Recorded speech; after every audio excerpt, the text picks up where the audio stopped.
그러면 전문가 한 분을 전화로 연결해서 이번 사고의 원인이 어디에 있는 것으로 추정되는지, 또 다시는 이런 사고가 없게 하려면 어떻게 해야 되는지 저희가 좀 짚어보도록 하겠습니다. 우석대 소방방재학과의 공화성 교수님이 전화로 연결돼 있습니다. 교수님 나와 계시죠? 네, 공화성입니다. 예, 밤사이에 이 사고에 저희가 제보 영상도 많이 봤고요. 또 여러 소식도 들었는데, 물론 정확한 사고 원인은 당국의 조사 결과가 나와봐야 좀 더 짚어볼 수가 있겠지만, 현재 추정되기로는, 교수님이 추정하기에는 가장 이 대형 참사의 원인이 어디 있다고 보십니까? 일단 좁은 골목이고 비탈길이었고요. 예. 거기에 또 많은 사람들이 몰려 있었고 또 어떤 행사가 또 이루어졌던 것 같습니다. 예. 그 상태에서 인파들이 앞으로 몰리면서 앞에 사람이 넘어졌고, 그 상태에서 뒤에 사람은 그 상황을 모르고 있는 상태에서 계속 앞으로 가려고 하다 보니까 계속 넘어짐이 계속 쌓이면서 이것이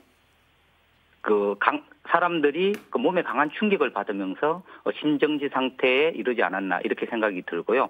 예. 그럼에도 불구하고 빨리 CPR이라든가 이런 조치를 취했으면 또 살릴 수가 있었을 텐데, 소방서에서 도착하는 시간도 기본적으로 5분 이상은 걸릴 테고, 예. 그런 상황인데 CPR은 보통 4에서 6분 정도가 지나면 그것을 골든타임이라고 합니다. 그 시간이 지나면 그 심정지 상태의 환자를 살릴 수 없는 그런 상황이기 때문에 빠른 시간 내에 CPR을 실시하는 것이 중요한데, 예. 인근 시민들조차도 CPR을 할 수 있는 사람들이 그렇게 많지 않아서 이런 사고가 벌어진 것으로 보입니다. CPR까지도 너무 오래 걸렸고, 일단 간단히 보면 좁은 골목에 너무 많은 사람이 있었고, 또 앞에 위기가 생겼는데 이런 위기 상황, 참사 이런 부분이 신속하게 주변으로 전파되지 않으면서 오히려 더 가중이 되고 있었다. 대처할 수 없는 시간이 있었다. 그리고 CPR도 시간이 골든타임을 이미 훌쩍 지나버렸다라고 정리할 수 있겠군요. 네, 맞습니다. 많은 분들이 의아해하는 부분도 이런 부분도 있습니다. 압사라는 부분은 사실 저희가 대규모 압사는 외국 소식에서나 접해봤기 때문에 사람이 많다고 질식해서 압사로 이렇게 많은 분들이 갑자기 희생될 수 있을까, 이런 부분인데요. 실제 너무 많은 몸이 눌리다 보면 숨을 못 쉬는 그런 심정지 상태까지 이르게 된 게 구체적으로 어떻게 되는 겁니까? 일단 심정지라는 것이 원래는 심한 가슴 손상이나 출혈이 발생했을 때, 예. 그리고 인체에 강한 충격이라든지 물에 들어가서 질식하는 경우, 예. 약물이 과용 이런 거에 의해서 발생이 되는데, 이번 경우는 아마도 넘어지면서 인체에 강한 충격이 발생하지 않았나 이렇게 생각이 됩니다. 그런 상태에서 갈비뼈가 부러지는다는 이런 심한 가슴 손상도 있을 수가 있겠고, 예. 머리에 충격을 입는 이런 상황도 있을 수 있게 되는 것입니다. 또 더군다나 뒤에서 밀리는 압력이 있으면 숨을 제대로 못 쉬는 상황이 되는 거죠? 네, 맞습니다. 예, 숨을 제대로 못 쉬고 그래서 심장이 정지되고 산소 공급이 안 됐기 때문에 이제 골든타임이 지나버리는 그런 게 이제 추정이 가능한데요.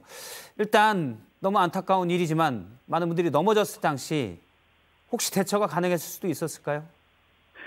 일반적으로는 넘어졌을 때 몸을 옆으로 돌려서 머리를 보호하면서 머리와 가슴을 보호하고 숨쉴 공간을 확보한다든지, 아니면 엎드려서 몸을 구부린 상태에서 숨쉴 공간을 확보하는 것이 중요한데, 이번 같은 경우는 워낙 많은 사람들이 몰리다 보니까 그런 대처를 할 수 있는 그런 공간조차도 아마도 확보되지 않은 그런 상황이라고 보여집니다. 예, 영상에서는 또 목격자들의 얘기에 따르면 몸을 뒤척일 수도 없을 정도로 많은 인파가 있었다, 많은 사람이 있었다라고 하는데, 일반적인 경우에는 넘어졌을 때 또 사람이 많이 있을 때 가슴을 보호하면 이제 가슴 압박에 의한 심정지 이런 부분들은 좀 막을 수가 있다는 말씀이시죠? 이번 상황은 그게 여의치 않았던 것으로 추정이 되고요. 네, 맞습니다. 보통에 넘어졌을 경우에 가슴과 머리를 보호하고 바깥쪽으로, 가장자리 쪽으로 빨리 굴러서라도 이동할 수 있다고 한다면 훨씬 더 좋은 방법이었을 거라고 생각이 되는데, 이번 경우는 워낙 사람들이 많이 몰리다 보니까 그런 조치도 할 수 없는 그런 상황이었을 거라고 보여집니다. 예, 지금 교수님 말씀은 일반적으로 많은 사람들이 있을 때, 넘어졌을 때 혹시 깔려서 이런 부분이 있을 때는 일단 손이나 어깨로 가슴을 보호해서 압박당하는 것을 막고 가장자리로 대피하면 되는데 이번에는 저희가 많은 영상에서 봤지만 좁은 공간에 너무 많은 사람이 모여서 이렇게 대처할 수 있는 공간 자체가 부족했다. 이렇게 정리할 수가 있겠군요.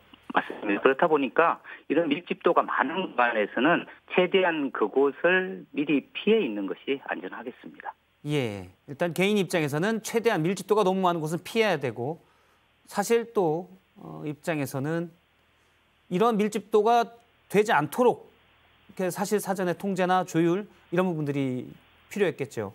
맞습니다. 정부나 지자체에서 뭐 헬로윈데이라고 하면 보통 이태원에 한 20만 명 이상이 몰린다고 합니다. 예. 그렇다고 한다면 미리 안전요원을 배치한다든지 또 교통을 통제한다든지 이런 조치들을 취했어야 하는데 그런 조치들이 없었다는 것이 무척 안타깝습니다. 예, 현장에 있는 많은 시민들도 소방대원뿐만 아니라 시민들도 심폐소생술에 나서기도 했습니다. 안타까운 영상이지만 저희가 몇 번을 많은 시민들이 도로가에서 의식을 잃은 분들을 심폐소생술을 하는 모습을 보긴 했는데요. 그래도 다수의 사람들이 이렇게 심정지로 사망한 원인, 심폐소생술을 실시했음에도 불구하고 쉽지 않았던 이유는 어떻게 이해할 수가 있을까요? 일단 그 CPR 심폐소생술은 상당히 그 많은 에너지가 소모되는 그런 일입니다. 예. 그렇기 때문에 한 사람이 심폐소생술을 할 수는 없습니다. 보통 한 2, 3분 정도 심폐소생술을 실시하면 몸이 지치기 때문에 예. 다른 사람이 바로 또 심폐소생술을 할 수 있는 그런 여건이 마련돼야 되는 것입니다. 그렇기 때문에 한 명당 보통 한 3명에서 5명 정도 심폐소생술을 하는 사람이 필요한데 그 심폐소생술을 하는 시민들이 역부족이지 않았나 이렇게 판단합니다. 예, 일단 교수님 말씀에 의하면 교수님이 보시기에 이미 CPR을 하기에는 너무 시간이 오래 걸렸고 그건 너무 많은 인파가 있어서 의식을 잃은 사람, 심정지가 온 사람을 꺼내기도 쉽지 않은 상황이었던 것으로 추정이 되고요. 그리고 CPR을 하는데도 많은 인원이 필요한데 왜냐하면 혼자 계속 강한 힘으로 압박할 수가 없으니까요. 그런데 저희가 현장에 보면 심정지가 된 분은 너무 많고 그게 충분히 이루어지지 않은 것으로 보인다라는 말씀이었고요. 일단 압사라는 부분에 대해서 사람에 의해서 밀리는 압박인데 이 압력이 어느 정도인가요? 어떤 보도에 의하면 한 600명 정도가 사람 뒤에서 밀면 몇십 톤 이상의 그 압력이 가해진다고 합니다. 예. 사실 그렇기 때문에 사람의 인체에 미치는 영향은 순간적으로 어떤 강한 충격을 받으면 심장이 정지하는 이런 상황이 되기 때문에 예. 상당히 위험한 것으로 볼 수 있습니다. 저희가 지금 당시에 구조 영상을 보고 있는데요. 앞서 이제 구조대원이 소방대원이 사람들을 꺼내려 하지만 너무 많이 깔려 있어서 쉽게 꺼낼 수도 없는 상황이긴 했습니다. 혹시 다른 방법들은 없었을까요? 사실은 아까도 말씀드렸듯이 소방차가 도착하는 시간이 기본적으로 우리나라는 5에서 7분 정도가 소요됩니다. 예.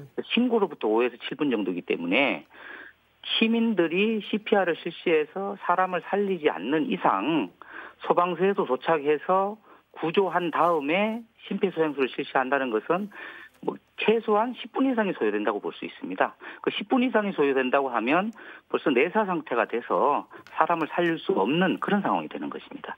예. 너무 긴박한 시간들이지만 너무 인파도 많았고 또 저희가 목격자에 따르면 앞에 도로에도 시민들도 많고 교통도 어려워서 구급차가 빨리 오기도 힘든 상황이었다라는 맞습니다. 얘기도 있었습니다.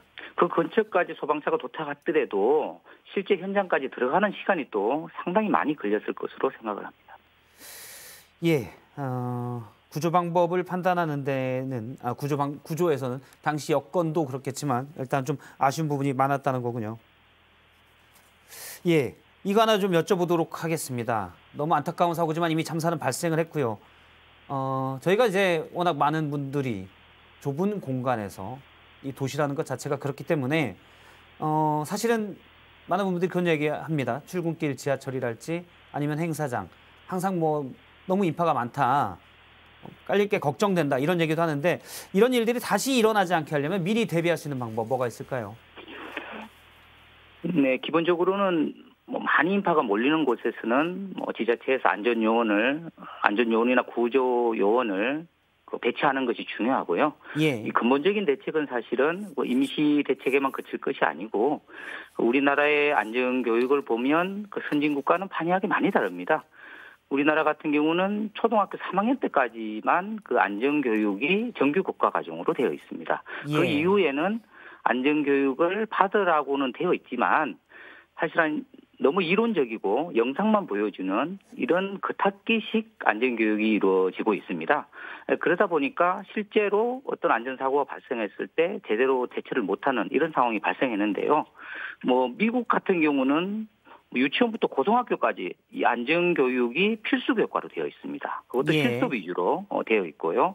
영국도 마찬가지로 고등학교까지 정규 교과로 되어 있어서 안전교육을 충분히 어릴 때부터 충분히 받도록 이렇게 되어 있는데 우리나라는 그에 비해서 이 안전교육이 너무 허술하고 예. 안전교육 시간도 부족해서 또 이론 위주의 교육이라서 너무 안타까움이 있습니다. 이런 대규모 압사가 먼 나라 얘기인 줄 알았는데 사실 서울 도심 한복판에서 났고요. 희생자도 너무 많고 전반적으로는 이런 안전교육의 중요성, 압사의 위험성 이런 부분들이 너무 약했다라는 말씀이었습니다. 예, 공화성 우석대 소방방재학과 교수로부터 여러 얘기를 들었습니다. 오늘 말씀 고맙습니다.